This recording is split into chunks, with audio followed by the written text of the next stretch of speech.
साबिक एमएलए शिल्पा रविचंद्र किशोर रेड्डी ने municipal engineering workers की हड़ताल की हिमायत की।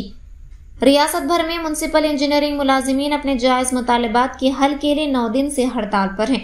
उन्होंने मुख्तलिफ मुनसिफाना मुतालबात को पूरा करने के लिए हड़ताल की है, जिसमें रियासती हुकूमत से म्युनिसिपल इंजीनियरिंग वर्कर्स की तनख्वाहों में इजाफा, सरकारी फलाह स्कीमों को नाफिज करना, म्युनिसिपल मुलाजिमीन में से किसी के मरने पर उनके अफराद खानदान में से किसी एक फर्द को मुलाजिमत फराहम करना और रिटायरमेंट की उम्र बढ़ाकर 62 साल करना शामिल है।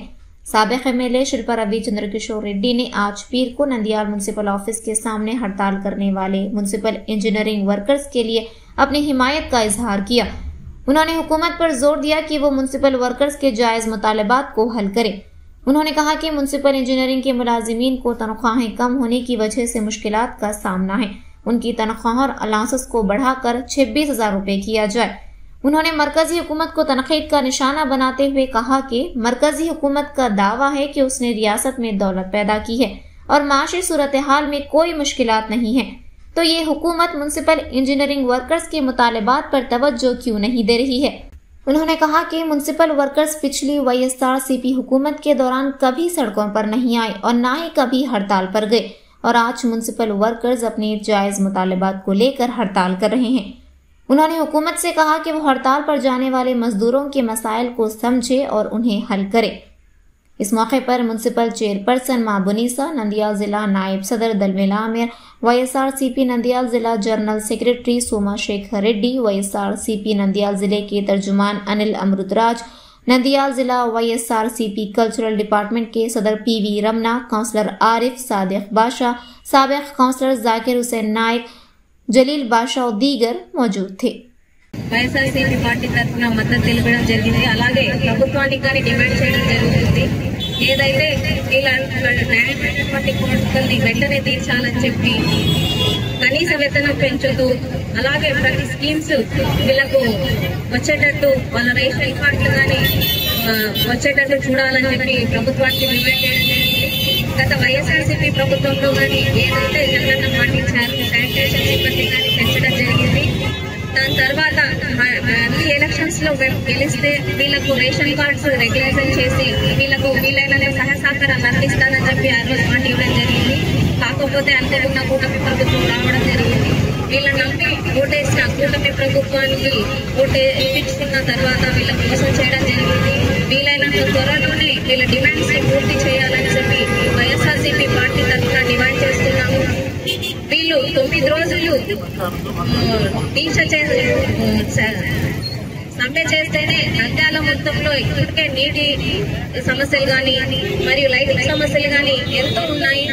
వీళ్ళు దీర్ఘకాల సమస్య స్ట్రైక్ చేస్తే నంద్యాల అస్తవ్యస్తం అవుతుంది। కాబట్టి ప్రభుత్వం వెంటనే దిగొచ్చి వీళ్ళ డిమాండ్స్ నెరవేర్చాలని మేము YSRCP పార్టీ తరఫున డిమాండ్ చేస్తున్నాం। అలాగే ఈ దీక్షకు చేసుకున్నటువంటి రవీణ్ గారి కృతజ్ఞతలు తెలియజేస్తున్నాం।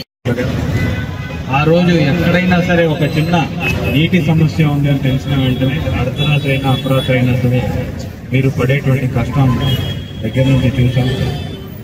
అమృత స్కీమ్ ని ఇంప్లిమెంట్ చేయడంలో మీకు తెలుసు, ఒకప్పుడు శ్యామ్ నగర్ కావచ్చు, మనకి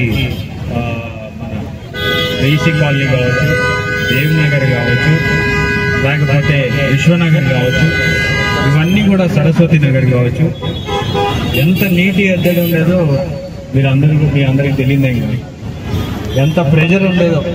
ఎందుకంటే అర్ధరాత్రి కొన్నిసార్లు రాత్రి 2 గంటలకి 3 గంటలకు కూడా నీళ్లు రాలేదని, మరి రాత్రి 2 అయినా 3 అయినా సరే ఫోన్ వస్తే మీరు పరిగెట్టుకుంటూ వెళ్ళేసి ఆ సమస్యను తీర్చేస్తున్నారు। మేము కూడా అమృత్ పూర్తయిన తర్వాత మనకి ఈరోజు నీటి సమస్య లేదు అని చెప్పడానికి చాలా గర్వపడుతున్నాం। దాంట్లో మీ అందరి కృషి కూడా ఉంది, దానికి మీ అందరికీ కూడా ధన్యవాదాలు। ఎందుకంటే ఈరోజు సమయానికి కరెక్ట్గా నీళ్ళు వస్తున్నాయంటే ఖచ్చితంగా మీ అందరి కృషి ఉండడం వల్లనే అది సాధ్యపడేది। ఈరోజు జగన్మోహన్ రెడ్డి గారి ప్రభుత్వంలో అన్నాడు, అధికారంలోకి వచ్చిన వెంటనే శానిటేషన్ సిబ్బందికి దాదాపు 6,000 రూపాయలు పెంచడం జరిగింది, మీ అందరికీ తెలుసు। అదేవిధంగా ఆశా వర్కర్లకు పెంచడం జరిగింది। మరి ఆనాడు మీ అందరికీ కూడా గుర్తుంటే కరోనా లాంటి భయంకరమైన పరిస్థితులు కూడా మనం చూసాం. కరోనా లాంటి పరిస్థితుల్ని నుంచి బయటపడడానికి కూడా ఎంత ఇబ్బంది పడ్డామో మీరు చూస్తారు. ఆ రోజు మనం అధికారంలోకి వచ్చిన వెంటనే 6 నెలల కాలం తర్వాతనే కరోనా రావడం, కరోనాలో విపరీతమైనటువంటి ఖర్చు ప్రభుత్వం చేయాల్సినటువంటి పరిస్థితి. ఎందుకంటే మిమ్మల్ని అందరినీ కాపాడుకోవడం ఆనాటి ప్రభుత్వ బాధ్యతగా భావించి ప్రతి ఒక్కరికి కూడా ఆ రోజు ఆ సౌకర్యాలు కూడా మీ అందరికీ తెలుసు. ఇంటింటికి సర్వేలు చేయడం తెలుసు. ఉచితంగా కరోనాకి వైద్యం చేయించిన విషయాలు కూడా తెలుసు. మరి వాటి గడ్డు పరిస్థితుల్లో కూడా ఈరోజు శానిటేషన్ సిబ్బందికి పెంచడం జరిగింది. మరి అలాగే కొంతమందికి వయస్సును కూడా గవర్నమెంట్ 60 సంవత్సరాలని 62 సంవత్సరాలకి చేయడం జరిగింది. ఆశా వర్కర్లకి అనుకున్నట్టుగా చేయడం జరిగింది. మరి వాటర్ సిబ్బందికి కూడా, ఎందుకంటే ఈరోజు ప్రభుత్వ పథకాలు రాకుండా ఇబ్బంది పడుతున్నటువంటి పరిస్థితి. ఎందుకంటే జీతం చూస్తేనేమో మనకు తక్కువగానే వస్తుంది, కానీ ఏదైతే పరిమితం పెడతారో ప్రభుత్వం దానివల్ల 15,000 కంటే తక్కువ, 12,000 కంటే తక్కువ వాళ్ళకి మాత్రమే వర్తిస్తాయని చెప్పడం. శానిటేషన్ సిబ్బంది మాత్రమే దానికి నిర్ణయించారు. ఖచ్చితంగా వాటర్ వర్క్ సిబ్బందిని కూడా వాళ్ళు కలపాలి. వాళ్ళకు కూడా అన్ని రకాల ప్రభుత్వ సదుపాయాలు, సౌకర్యాలు, అలాగే పథకాలు రావాలి అని చెప్పేసి మేము కూడా కోరుకుంటున్నాం.